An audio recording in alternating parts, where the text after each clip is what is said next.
What's going on, everybody? King of Dragons 5000 here, coming at you with another figure review. Today we'll be having a look at the Hasbro Marvel Legends Deluxe War Machine. And so here we have the Marvel Legends Deluxe War Machine posed and out of the packaging. Before we take a look at the figure, let's actually take a look at what he comes with. War Machine does come with two different head sculpts. We do get the helmeted head, which he has on him right now, which looks really nice. We also do get an unhelmeted Rhodey head, which looks really good as well. He also does come with a firing effect for his Gatling gun. We get a firing effect for his missile launcher.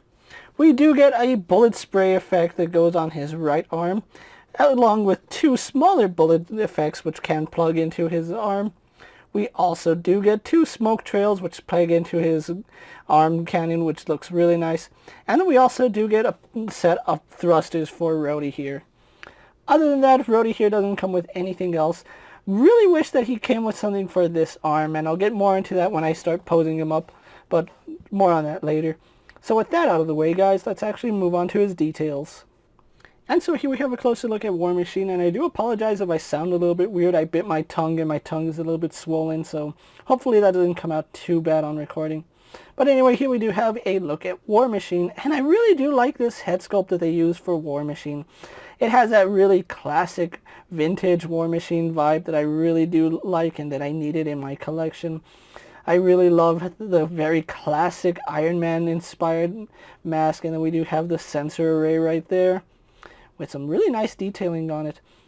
And then just to separate it from an Iron Man mask, we do have some ridging right here, although I can actually see them reusing this helmet as like a space exploration or deep sea diving Iron Man.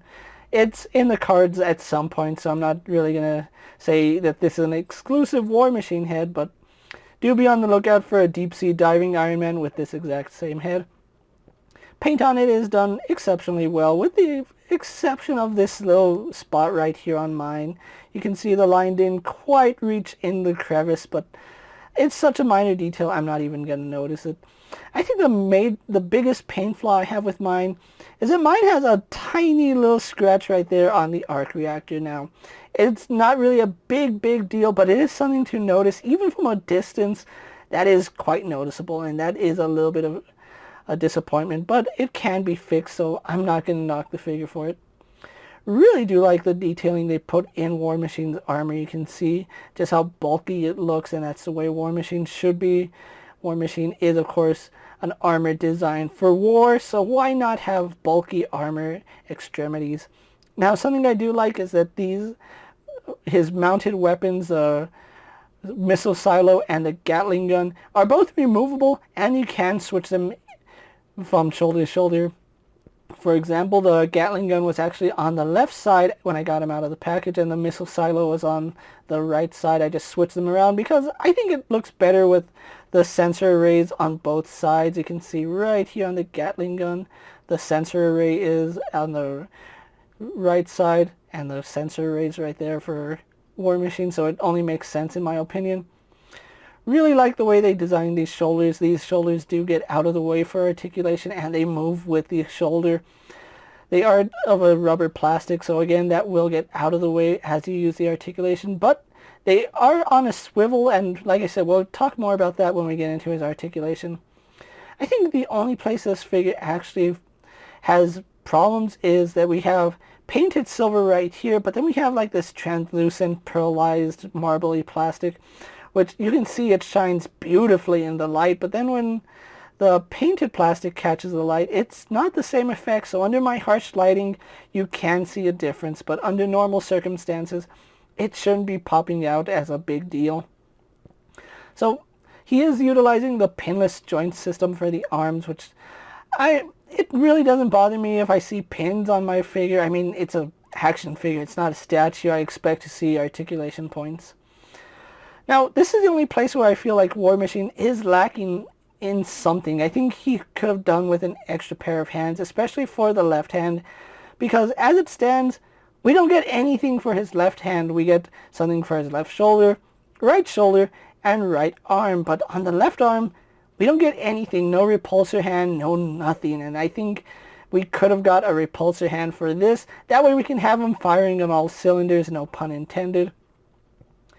But moving on to this side, again, you do see his cannon, which again, you can peg on the smoke effect, the 2 bullet effects, or the bullet chain effect, which those all look really good on this figure, I'm not going to lie. This figure has a lot of nice detail for a Marvel Legend. I especially love the torso piece right here. You see all the attachments and different bits of armor on him, and this again looks really good for a Marvel Legends. Again, the legs are done in a marbly plastic. Now, one problem I do have with the figure is when you bend his knee, we do have a black joint. If it was actually up to me, that would be that same color, and then this would be painted black, but I can see why Hasbro did that as a cost-saving measurement. There's hardly any black paint on this. It's all silver paint, so that's one reason why they didn't do it. But I love the knee pads on him. They look really nice for armor plating. It just screams classic War Machine, and you can see the bits of armor right here. I'm pretty sure in the comics these could fold out and then be like one missile in each of those, making him even more of a War Machine as it were. And then we do go on to his feet, which are really Iron Man inspired, and they're not the same as the 80th anniversary Iron Man. These are actually different feet. So overall, Hasbro has done a really good job on this War Machine. So with that out of the way, guys, let's actually get him posed and compared to other figures you may have in your collection. Here we have War Machine posed next to a Marvel Legends Cyclops and a DC Multiverse Superman. Here we have War Machine posed next to a WWE Elite Scale figure and a Mezco 1/12 Collective Popeye the Sailor Man. Here we have War Machine posed next to a Lightning Collection White Ranger and a Star Wars Black Series Mandalorian. And finally, here we have War Machine posed next to an 80 years Iron Man and an 80 years Captain America. So with the comparisons out of the way, let's actually move on to his articulation. Now, War Machine here does have the standard Marvel Legends articulation with a little bit added. For starters, he does have a double ball joint here in the head, so he can look up only about that far. He can't really look down, which is a little bit unfortunate. The hinge would help with that, but he doesn't. Has a really nice head tilt, though. Look at how nice that head tilt is. Now, we do have another ball. I think it's a double ball joint because you can push it back a little bit further, and you can bury his head down. So I think it is a double ball joint because that's a lot of movement for a single ball joint. We do have rotation right here on his shoulder artillery, so those do swivel up and back down, and it's the same for both of them. And these are on ball joints, so you can pop them off and interchange them if you really want to. Me, I think I prefer them like this just because of how the array looks on it. It looks much better, honestly. For his arms, we do have a swivel which goes all the way around, although it does kind of get hindered by this part of the shoulder does get hindered by this piece of his armor, so when you do rotate it, you do want to try to avoid that. And actually, it gets stuck quite a bit. What's going on here? Oh, that is actually connected somehow. These two joints actually, yeah, you can see as I move the cannon, it moves the arm really slightly. So these two parts are on some kind of mechanism that they are independent, but they are really tight against each other. That's why I was having trouble moving it. But yeah, the shoulder pad is on its own little swivel, so that rotates with the joint. Shoulders do go out to the side all the way, and you can see because they are a softer material, they do get out of the way. We have a bicep swivel, which works fine. Double bend in the elbow, swivel and hinge at the wrist. No problems there. We do have an ab crunch, which only goes back about that far. Crunches forward about that far, so better forward movement than back. We do have a waist swivel. Legs do kick forward to about there. Kick back. Out to the side, no problem. Swivel at the thigh. Double bend here at the knee. Works really good. No boot swivel, but we do have a hinge which goes back and then not too far forward, although no, we can't really force it, but it has a really generous forward-facing pin for rocker ankle. So overall, really do like the way this War Machine came out. He does have a little bit of issues with posability and being limited in the head, but I think he's overall looks really good. So with that out of the way, guys, let's actually get him posed for my final thoughts, and then we'll wrap up this review.